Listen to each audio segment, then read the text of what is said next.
Hey, what is up guys? This is Nishi from MST.TV here, back with another Market Watch episode. Today we're taking a look at some cards with meta implications, both right now at the end of 2023, and what we should be seeing in early 2024 as well. Of course, we've talked several times about how Fire Kings have been very impactful in their short time within the format, and today we're looking at several other cards that have become noteworthy as a result. But even beyond that, there's always new techs that are being discovered or rediscovered, and with a lot of new archetypes and such on the way, we should expect to continue to see more adaptations just like these.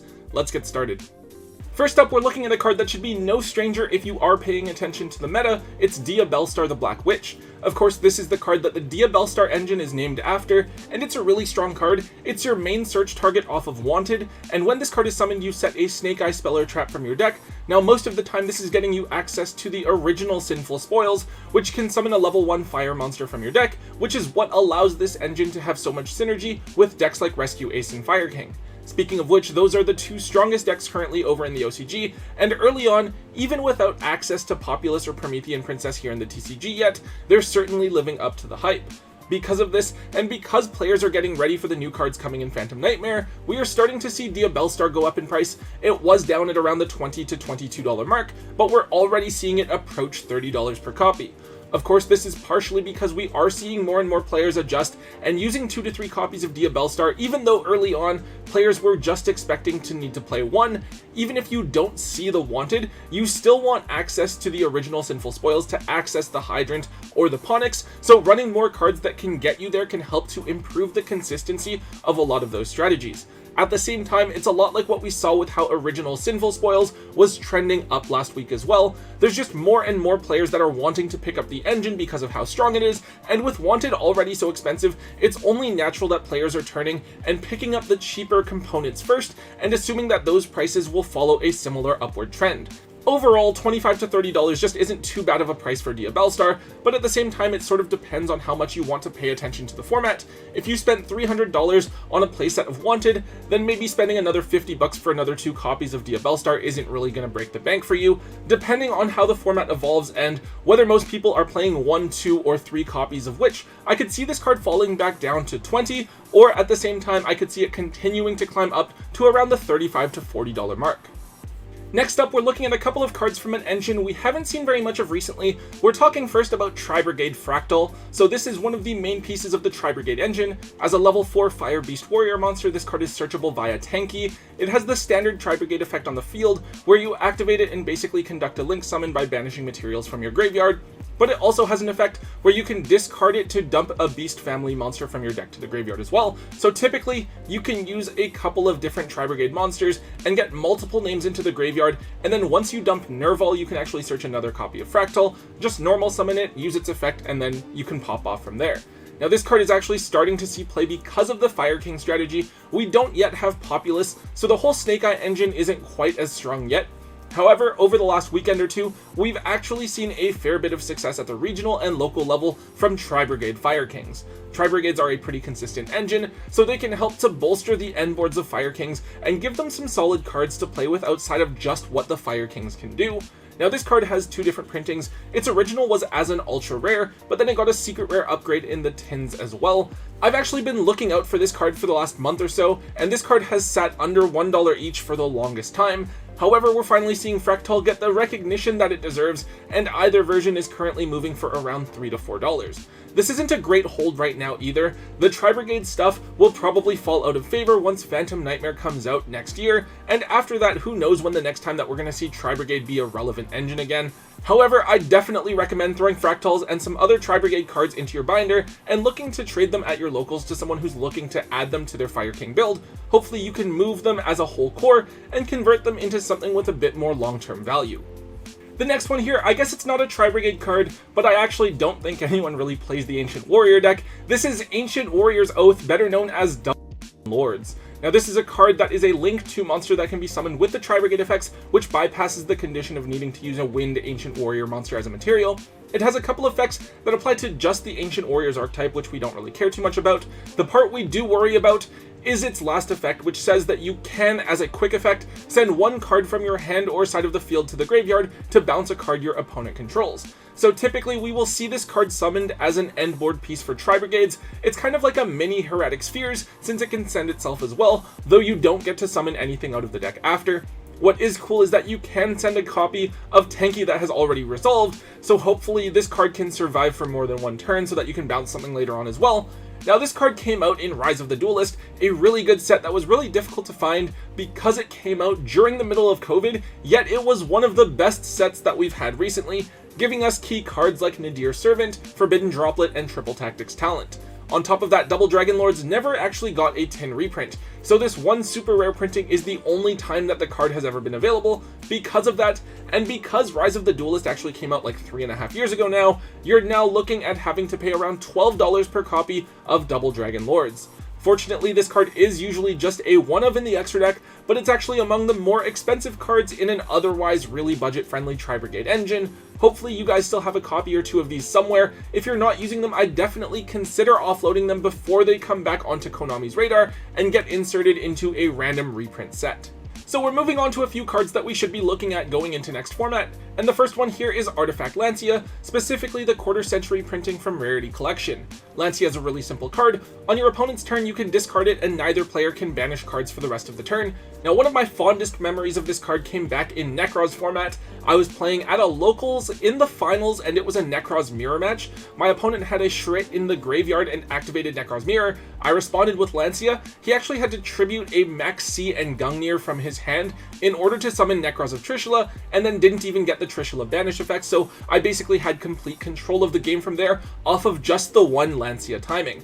Lancia, I feel like, is just an underrated hand trap right now. Players complain about these lingering floodgates, cards like Dimension Shifter or Droll Lockbird, where the restriction lasts for the rest of the turn after the card is resolved, regardless of what you do, and Lancia is basically the same thing.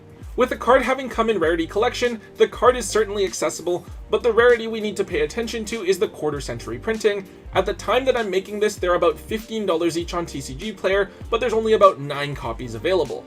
However, I do expect this card to move up to around $30 to $40. Over in the OCG, this card is actually a really popular side deck option right now because they just had Terminal World released, and Lancia is a very effective side deck option against Infernoids and Ritual Beasts, two decks that just need to banish cards in order to play the game that got really good support.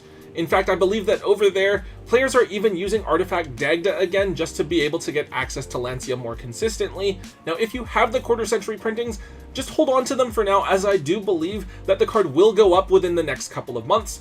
If you don't have them yet, unless you're able to get them for a really good price, or unless you're desperate to play them in max rarity, I personally think that the card looks really clean in just the regular secret rare or the platinum secret rare, and those are really good budget alternatives for you to consider. Alright, there's a few cards I want to point out here for archetypes that are getting more support in the OCG right now, so maybe these aren't too relevant right now here in the TCG, but they're definitely worth paying attention to moving forward. The first card here is First Movement Solo, and this is actually a Melodious support card. Now, believe it or not, Melodious are actually getting some really good support cards in Legacy of Destruction. The support is really amazing, but to be fair, the existing cards are absolutely horrible, so I guess it kind of balances out. Despite that, First Movement Solo is actually a really solid card for the deck. It special summons a level 4 or lower Melodious monster from your hand or deck if you control no monsters, but then it locks you into Melodious monsters for the rest of the turn, so basically it's just an emergency teleport for the strategy. Now, this is probably going to get hit by an Ash Blossom and Joyous Spring a lot of the time, but if you do go off uninterrupted, Melodious can go through some pretty interesting combos. I actually got really annoyed by this card because most of my Yu-Gi-Oh cards are sorted alphabetically, and there's so few cards that actually start with like a number, but this is in the same box of mine as things like 7 Colored Fish. Anyways, this card has just a couple of super rare printings. It came out back in New Challengers as a super rare, and this is back when supers weren't guaranteed in every pack, so it was a bit harder to pull. However, its other super rare printing came in the Super Edition, which is what Konami tried to replace special editions with for a little bit there. Basically, they offered reprints of super rares from the set itself rather than promos. They were not a great product, and they only lasted for like 2 core sets. I guess it did also technically get a tin printing as well, so that's a total of 3 super rare printings that this card got. Now, being the fundamentally solid card for the archetype that it is. Regardless of how good the deck is, this is a 3-of for the strategy, and there's very few quantities available on TCG Player right now, so a single copy is probably going to cost you anywhere between $5 to $10. Realistically, Melodious isn't going to be meta relevant still, as good as the new support is, and they'll probably reprint a bunch of Melodious cards closer to the set's release anyways. Dig these up through your holo bulk now, and just offload them to anyone who's willing to give up actual value for them. Okay, so a pretty random quick one here. It's Odd Eye's Pendulum Graph Dragon. This card is a ritual pendulum monster, and to be honest, I forgot that this was a secret rare up until I made this video. Apparently in the OCG, this card is used as a tech option in Silent Force. You can use the Silent Force cards to ritual summon this card out, and this card is a negate, allowing you to negate a spell card or effect by placing this card from the field into the Pendulum Zone, and then if you do, you also get to special summon an Odd Eyes monster from your extra deck. Basically, it's another piece of interaction with your opponent that you can choose to tech into Silent Force. I don't know if this card is the best card to use or have access to, but having the negate's pretty cool since I think that's something that the Silent Force deck lacks access to inherently. Silent Force are pretty big over in the OCG. I think they're like a tier 1.5, tier 2 strategy, but they're getting a couple of additional support cards coming in Legacy of Destruction as well, so maybe between that and some changes to the ban list coming up, Silent Force might be positioned to be a top tier threat going into next format. Right now, it's still early for the card, so we aren't seeing too much in terms of movement. The original secret rares are starting to creep up there. They're around $3 to $4 right now, but I'm pretty sure they were only like $1 each before. This card also has an ultra rare printing from this year's tins that should literally be like 25 cents each. This card was an absolutely horrible pull from Dimension Force, and I know I threw at least like 6 copies back into my holo bulk, so if you can dig up some of these and let them sit in a binder just in case you have someone looking for them, now is a time that you can hopefully finally get some value out of them. And finally, the last card we're talking about is probably something you've all seen talked about already. It's Trident Dron. So this card is a level 10 Synchro Dragon monster that requires all of its materials to be dragons. Now on summon, this card can pop 2 other cards that you control, but then for each card that you pop, it gets 2 additional attacks during the battle phase this turn. Now this card is currently trending because of the Bestowed archetype, a new theme coming out in Legacy of Destruction that is based around fire dragon monsters. They are a battle phase oriented archetype, but they look like they can pull off some really interesting OTKs. There was one replay I watched where the player that was on Bestowed OTK'd the opponent after having resolved Pot of Prosperity, which means they must have dealt like 16,000 damage or something crazy like that. Anyways, Trident Dron is actually a really good card for the deck. It's a fire dragon, so it synergizes well with the cards from the Bestowed archetype itself, and this card can attack up to 3 times per turn, which plays into the whole battle phase OTK thing. Now this card is just a one-of, but it's actually a pretty old card that I don't think has seen any sort of meta usage for at least a decade. The card has 3 different rarities available. It has a secret rare in Legendary Collection 5Ds, a set that wasn't open very much, as well as an ultra rare printing in Raging Battle. Either of those printings is going to cost you around $20 to $25, not too unreasonable. However, the chase version of the card is the ultimate rare printing from Raging Battle as well. As the highest rarity printing of the card that looks really nice, you're probably going to have to pay like $80 to $100 if you want to buy one off of TCG Player right now. But based on the sold listings, which there aren't too many of by the way, you're looking at around $50 for a Near Mint Unlimited or $75 for a Near Mint First Ed.